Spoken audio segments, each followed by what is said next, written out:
on business. God says, tell my people, stand on business. He had me reading, this morning I was in Micah, and the whole book of Micah, and later on he had me reading Jeremiah 11, and he was basically talking about the judgments of God's people, the disobedience. You know what I'm saying? And he said to me, he said that there's a judgment, like a balancing of the scales almost on both sides. Like whatever good that's been sown, good will return. Whatever evil was sown, evil will return, right? Both on God's people. Judgment begins in the house of the Lord. We know that. But yeah, man, he said, stand on business. Tell my people, stand on business, narrow path, straight to your goal, straight to your purpose, whatever God has for you, whatever path you're on, in spite of the obstacles, in spite of whatever the enemy's throwing at you, or whoever the enemy's throwing at you to try to deter you off your path. You got to stand on business. You got to go, even if you got to go alone, even if you got to go strong and alone, and bumps and bruises, you're going to fight your way through. You're going to get through to the other side, right? Your obedience is tied to someone else's blessings. You know what I mean? Sometimes God sends you in people's life to be a blessing, and that comes from our own obedience, right? Disobedience can delay not only our walk, but someone else's, right? So God is saying, stand on business, but there's also a judgment for his people, right?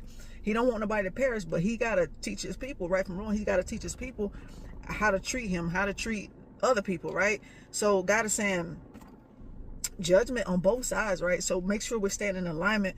But God, you know, hey, the house of God, judgment starts in the house of God, you know, just like he did it in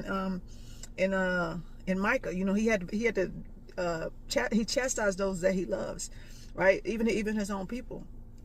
God got to give you a whooping sometime when you out of alignment. You know what I mean? When his people get out of alignment, worshiping other things and putting everything and everybody above him. You don't believe fat meat greasy? Like my mom used to say that whenever she get ready to whoop you, she get mad. She be like, oh, you don't believe fat meat greasy? I'm like, fat meat is greasy. But she's like, you don't think it's true. You think I'm playing with you. That's how God be. You think I'm playing with you. You get what I'm saying? So he had to like punish his people. He come back, you know, and comfort them later and restoring things. But there's a judgment that has to take place, right? It's better for them to get judged now than judged later.